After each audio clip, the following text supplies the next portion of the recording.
Wow. Yes. Hey Jack, just for old time's sakes, I'm gonna show you something real quick. Boom. I remember that belt. I There we remember that go. belt well. There we Yeah, go. Just I've for seen old that time's many sakes. times. Yo, what's up? It's the one and only hip hop gamer. Hot 97 is going down. Listen. Not every day you get a chance to talk to a legend in the game industry that I love. Jack Tretton. I gotta give you one of these, man. I Oh man. appreciate it, Gerald. I appreciate it, man. I miss you. Now I miss you more, man. I can't wait to see you. You gonna be at E3, right? Oh yeah, I'll be there. Oh yeah, that's what I'm talking about. It's gonna be great, man. So listen, so I got a couple of questions that I want to run through you. But before I go through the questions, one of the things I wanted to ask you is your company. Like, what is going on? Since you left PlayStation, what's some of the most amazing things you've been doing? I think everybody wants to know about that right now. What's up? Yeah, I appreciate that. My company's called Interactive Concepts LLC. It's basically a consulting company. I mean, I spent, I guess, 28 years working for different companies in the gaming industry, doing what they wanted to do, loving what they wanted to love, and I finally felt like it was time to hang my own sign up and be able to go out and work on stuff that I really enjoyed. So I'm Wow. spending most of my time working with the indie community, helping those guys get some general management, helping them raise money, helping them get acquired when guys are looking to, partner up with a bigger studio. And I'm really loving the open nature of the indie community. These are small teams, usually young guys that have a lot of creativity, but they're lacking general management skills and they're lacking money in most instances. So I'm trying to take all the years that I spent in the industry and give back a little bit and create the big game creators of tomorrow. You're amazing, man. So what's the most challenging part about going into this role in terms of consulting and also working more with the indies as opposed to the AAA? Can you tell us some of the most difficult things and hurdles that you Yeah, had to no, go that's a through? great question. I mean, on one hand, you get to work with anybody you want, assuming that they're interested in working with you. You don't have to pretend to love something if you don't love it. So, that's the good part. The bad part is you're paying all your own expenses. There's no paycheck coming every 2 weeks. You're as good as, the work you did yesterday and the work you're doing tomorrow. So that's definitely a challenge. And you start from scratch. I mean, I've been in the industry a long time, know a lot of people, but there's a big difference when your business card has a major company on it and your business card basically just has your name and a company nobody's ever heard of. So, you really have to start from ground zero. But I was ready to do it and I enjoy it, and I enjoy picking my partners. People where there's really a fit, somebody I think I can help, somebody who thinks they can use my help, and it's really opened my eyes to the entire world of gaming. But I've been so head down, focused on the console business, really focused on one console, that I've been able to work with a lot of companies that I used to compete against, and I've been able to work in a lot of spaces that I never worked in before. But the thing that has always driven me is passion for gaming, and these people are doing the same things I'm doing in most instances. They're putting up their own money, they're starting their own businesses, and they're trying to make a place for themselves in the gaming world. And that's the thing that I've always enjoyed. The thing I miss the most, and this is the honest to God truth, is the interaction with gamers. Because of the job I had and because of E3, I spent a lot of time, running into gamers, and their passion and their energy really fueled me. I read every comment and every article I ever did, good and bad, and I really miss the interaction with gamers because there's people out there like you that still remember me, and it's great when I get a chance to talk to you, but I just don't get to see the people as much as I did before, and I miss that energy. And I'm getting that from the indie development community, but there's nothing like the passion of a gamer because they're spending their time and their hard-earned dollars, and I've always felt a real sense of debt to them that I had to make sure that the stuff that I attempted to talk them into buying was worth the investment, and I was always really disappointed when it wasn't something that was up to the standards, and I was always so proud when it was something that was great. And the good news is I've been associated with more good products than bad, but I always took it really personally when somebody invested their hard-earned dollars in something that didn't turn out to. So now the thing that I truly feel that's gonna change things right now is the way you're talking. See, the thing is, a lot of times people look at the corporate world and think you ain't got no heart. Like, you know what I'm saying? They think you don't care about nothing but the bottom dollar. And I've been telling them years and years, Jack, like, yo, when you meet Jack, you talk to Jack, your soul is gonna change. It's different. Like, you know what I'm saying? You're amazing. So I have to ask you this. When you're working with indies and you're working with games, that's one thing. But have you guys thought about working with like individuals, like someone like myself, you know, in the industry, or you got esport players and stuff, influencers, all of that. Have you thought about bringing your expertise in gaming to help an individual grow in the world of gaming, even if they don't make games, but they report on them and talk about them and have a platform?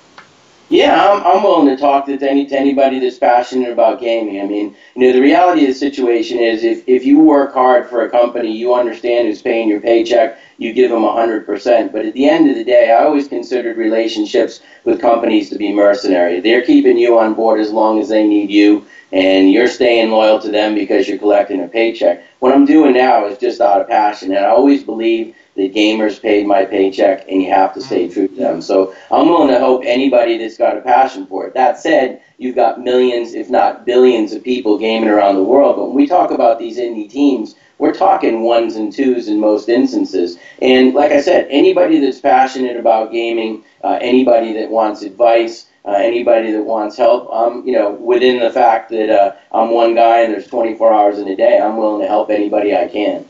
Yo, Jack, one of the reasons why I asked that question is because honestly, I want to work with you. Period.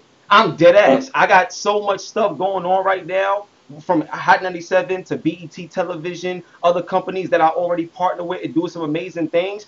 I would love to bring my value to you because I already know the value that you bring to me. Outside of business, I just love you as a general person. Your spirit is amazing, always have been. So I would love to work with you, and that's why I threw the question out there because I know the kind of heart you have.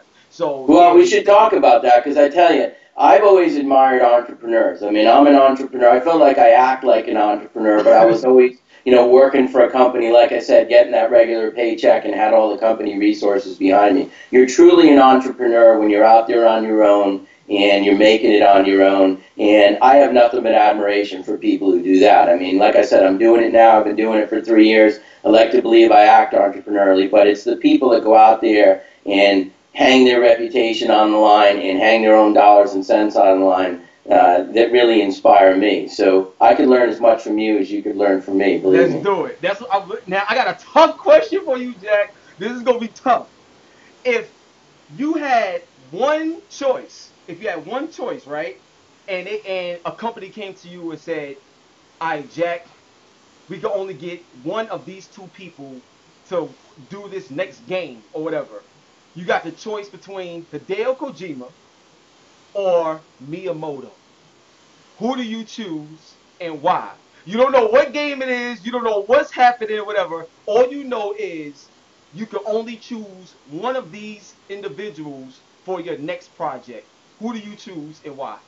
Well, it's a tough question. I have nothing but respect for both guys. I've actually worked with Kojima-san and met him several times and, think very, very highly of him. Miyamoto-san I only know from reputation, but, I think from reputation alone and the fact that I never had the opportunity to work for him, you got to choose somebody like Miyamoto-san because they'll be talking about Mario 100 years from now. Absolutely. And, you can count on one finger, the creators in the gaming industry that really qualify in that regard. So, that would really be a dream opportunity and something that I'd have to jump at. But that's really a tough choice. That's steak and lobster right there. I know, right? And that's why I had to ask you because I know it's tough. When I came up with the question, I was like, "Damn, I'm glad I don't got to answer it." So now my next question is, I think not 1999, I think in 2019. That will be the 25th anniversary for PlayStation, I believe, because PlayStation came out in '94 in Japan and '95 in the States. Absolutely right. So in 2019, that'll be like the 25th year of PlayStation. If PlayStation said, "Hey Jack, we want to do something special for the 25th anniversary, will you come out on stage?" If that opportunity came up, would you do it? And on top of that, if they said there's always a place for you here at PlayStation, would you go back? Yeah, I mean, I've always held a special place in my heart for PlayStation, but you need to understand there's a big difference there culturally between maybe what I'd ideally like it to be and what it really is. It's not about individuals or about people. It's about the overall company and it's about the brand. And I'm very proud to have contributed to the success of the brand. But I don't know that, as a culture and as a company, they really celebrate individuals. So that would be a dream come true because that's certainly the way I operate. But that's kind of what I was missing in my days there is, I felt part of a team in terms of the people that I managed, but I never really felt part of a family in terms of, we were in this together, we did this together, we're in the trenches. Like I said, it was more of a mercenary experience, and I don't say that in a negative way. I mean, I kind of knew that going in, just kind of a cultural difference. Not like a sporting organization. I mean, very, very different from the culture that you and I may be used to. And like I said, I think I was successful in it. I respected the heck out of it. That would be a dream come true, but I'm not holding my breath waiting for that to happen. And that being said, I've got nothing but love in my heart for all the people I worked with and all the things I did there. But, I went into it with eyes open and I left it with eyes open. And that's what I'm really trying to create for myself right now, those opportunities to really celebrate gaming and celebrate the people that I interact with and to be able to do it under my terms as opposed to do it under a corporate culture.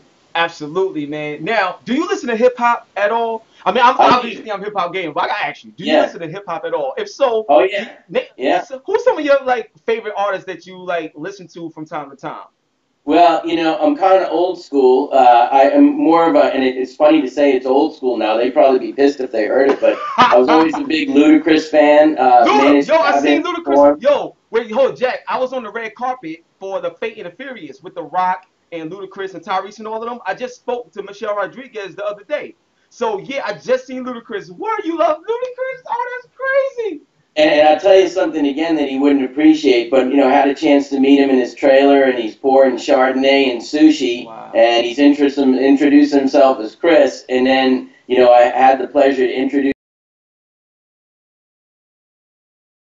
walking out. So I think he's a guy that I have a tremendous amount of respect for. He's got tremendous talent as an actor, as an artist, and I think he's a great businessman too. So he's somebody that I have a ton of respect for. I mean, Jay-Z, legend, and again, I had the opportunity to meet him, one of the nicest, smartest guys I've ever met. So I love the people that I get to personally interact with because there's people I look up to that I've never met. And you say to yourself, I wonder what those guys are like in person. But when you meet somebody that you respected and you were a fan of and you get to meet them and it turns out they're even better than you thought, those are the people that really stick to you, stick with you. So, those guys are, two of the tops that I've had, been a fan of for a long time and actually had the pleasure to meet. And I can tell you based on my experience, you couldn't ask for classier individuals. Oh, that's amazing. So a couple of questions and then we'll be out of here because I know you got to go. Now, what I want to ask you, and this is more of just a hardcore gamer question, you just being a gamer, but do you think Xbox Scorpio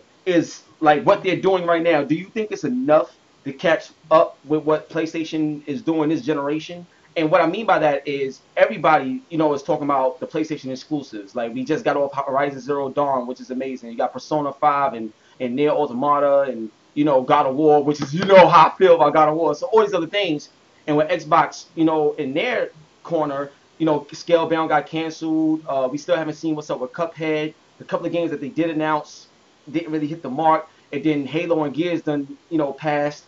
So there's a lot of talk about power. But as you could attest to this, power isn't the only thing that could win. Like it's not just power. You need more than that. What are your thoughts on what you hear of the Xbox Scorpio, what you've been seeing, and what you expect, out of them as a gamer, and if they could catch Sony at this point?